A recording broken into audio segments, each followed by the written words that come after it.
Mabuhay mga ka-forward thinkers. Welcome back sa Melvin C.C. Valenzuela Podcast. Ngayong araw, pag-uusapan natin ang isang napakaseryosong security threat na pwedeng magdulot ng matinding problema, ang armadong robbery. Specifically, ang armadong robbery na target ang mga jewelry store sa loob ng malalaking mall. Ang mga ganitong insidente ay pwedeng magresulta sa malaking financial losses, injuries, at pati na rin pagkamatay. Susuriin natin ang isang totoong kaso, titingnan natin kung ano ang mga pagkakamali, at pag-uusapan natin ang importanteng aksyon at responsibilidad ng bawat miyembro ng security force bago, habang, at pagkatapos ng ganitong pangyayari. Tingnan din natin ang mga importanteng SOPs, security policies, at corrective preventive measures na pwedeng i-implement para mabawasan ang banta na ito. Kwentuhan ko muna kayo tungkol sa isang nakakatakot na insidente na nangyari sa isang busy na mall sa Southeast Asia. Isang grupo ng armadong mga tao, nagpanggap na delivery personnel, ang pumasok sa mall during opening hours. Nakalusot sila sa initial security checkpoints dahil nagmukha silang legitimate delivery crew. Pagkapasok, dumiretso sila sa isang high-end jewelry store. Nagtutukan ng baril, nilumpo nila ang mga staff ng store, sinira ang mga display case, at tumakas na may dalang maraming alahas. Ang security personnel ng mall ay nahuli sa gulat. Ang response nila ay natagalan at disorganized dahil partly sa kakulangan ng malinaw na procedures para sa paghawak ng mga armadong intruders. Nakatakas ang mga robbers bago dumating ang law enforcement at naiwan ang eksena na puno ng chaos at trauma. Ang insidenteng ito ay nagpapakita ng ilang critical na vulnerabilities sa mall security. Tingnan natin kung ano ang mga pagkakamali. Una, nagkaroon ng failure sa access control.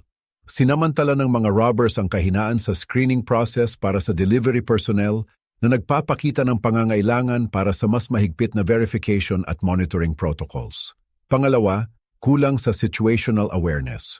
Hindi napansin ng security personnel ang kahina-hinalang kilos ng mga robbers bago pa sila makarating sa jewelry store.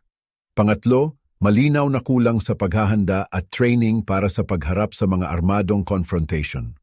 Ang response ng security team ay mabagal at hindi coordinated, na nagpapahiwatig ng pangangailangan para sa mas realistic drills at training scenarios.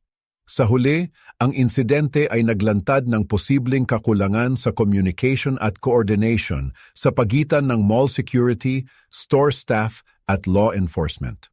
Ngayon, tingnan natin ang specific na aksyon at responsibilidad na dapat asahan sa bawat miyembro ng security force sa ganitong senaryo.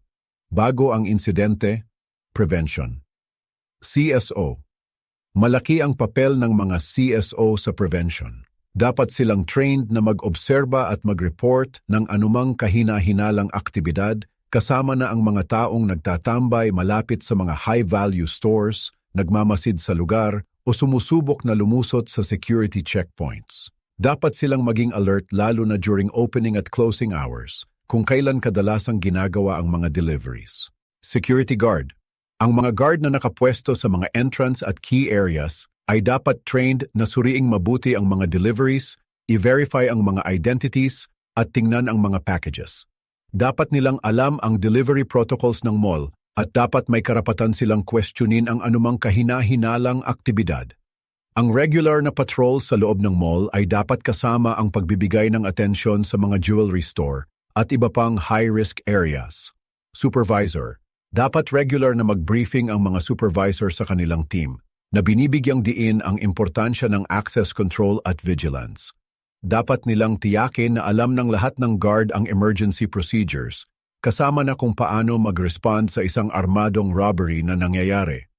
Dapat din silang makipag-coordinate sa store staff para tiyakin na alam nila ang security protocols at kung paano mag-react sa isang emergency. Security Manager. Ang security manager ang responsable sa paggawa at pag-implement ng comprehensive security policies, kasama na ang mahigpit na access control measures para sa mga deliveries at vendors. Dapat din nilang tiyakin na lahat ng security personnel ay may sapat na training sa armed intruder response, kasama na ang de-escalation techniques, communication protocols, at pakikipag-coordinate sa law enforcement. Mahalaga ang regular drills at exercises na nag-simulate ng mga armadong robbery scenarios. Habang nangyayari ang insidente, Immediate Action. CSO. Kung makita ng isang CSO ang armadong robbery na nangyayari, ang pangunahing responsibilidad niya ay i-alert agad ang security team at magbigay ng tamang impormasyon tungkol sa sitwasyon. Ilang perpetrators, anong uri ng armas, lokasyon, at iba pa. Dapat siyang mag-obserba at mag-report ng hindi direktang nakikipag-engganyo sa mga robbers, na inuuna ang kanyang sariling kaligtasan. Security guard, dapat mabilis, pero maingat na mag-respond ang mga guard sa lugar ng insidente. Ang pangunahing layunin nila ay i-contain ang sitwasyon, pigilan ang mga robbers na makatakas at protektahan ang mga shoppers at staff. Dapat iwasan ang direktang komprontasyon maliban kung talagang kinakailangan para protektahan ang mga buhay. Mahalaga ang malinaw na komunikasyon sa supervisor at iba pang responding units. Supervisor. Ang supervisor ang kumokontrol sa sitwasyon, nagko-coordinate sa response ng security personnel, nakikipag-communicate sa mall management at law enforcement at tinitiyak ang kaligtasan ng mga shoppers at staff.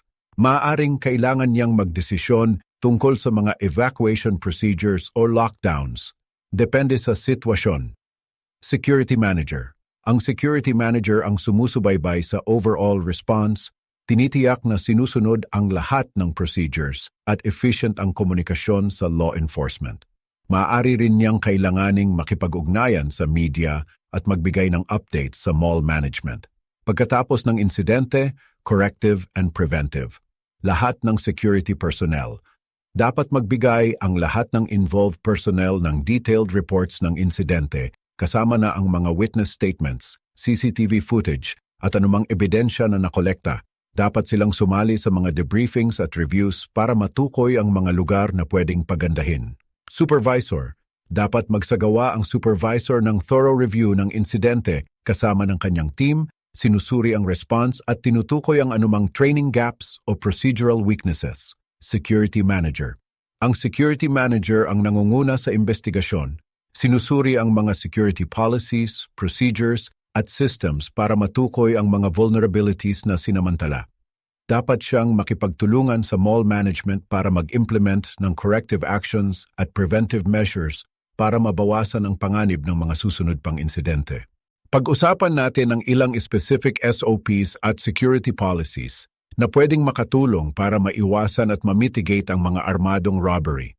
Access control para sa mga deliveries. Mag-implement ng mahigpit na sistema para i-verify ang identity ng delivery personnel at suriin ang kanilang mga sasakyan at packages.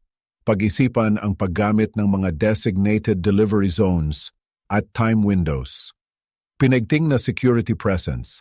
Dagdagan ang security presence sa mga high-risk areas tulad ng mga jewelry store during peak hours at mga vulnerable times tulad ng opening at closing. Armed Response Training. Magbigay ng specialized training para sa security personnel sa pag-respond sa mga armadong intruder situations, kasama na ang de-escalation techniques, tactical movement, at ang paggamit ng force kung autorisado. Emergency Communication System. Magtatag ng maaasahan at redundant communication system para mabilis na ma-alert ang security personnel, mall management at law enforcement sa oras ng emergency. Active shooter training. Magsagawa ng regular active shooter drills para ihanda ang security personnel at mall staff sa mga ganitong scenarios. Bukod pa sa mga SOPs na ito, narito ang ilang importanteng corrective at preventive actions na dapat isaalang-alang. Security technology upgrades. Mag-invest sa mga advanced security technologies tulad ng facial recognition systems, intelligent CCTV analytics, at intrusion detection systems.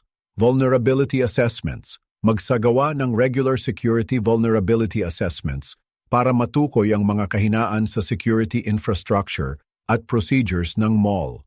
Pakikipagtulungan sa law enforcement. Magtatag ng matibay na working relationship sa mga local law enforcement agencies, kasama na ang joint training exercises at information sharing. Employee training. I-train ang lahat ng mall employees, kasama na ang retail staff, kung paano makilala at mag-report ng kahinahinalang kilos at kung paano mag-react sa isang armadong robbery.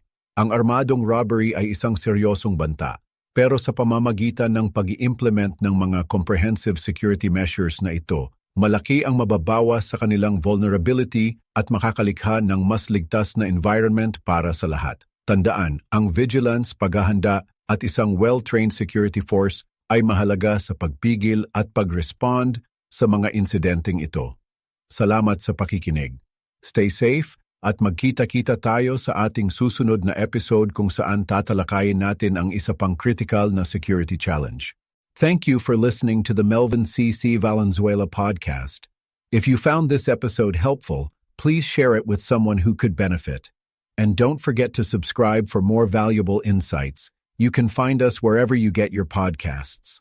Now, it's time to put these strategies into action. I'm confident you'll see positive results. Remember, growth is a continuous journey, not an event. Embrace it and always grow forward.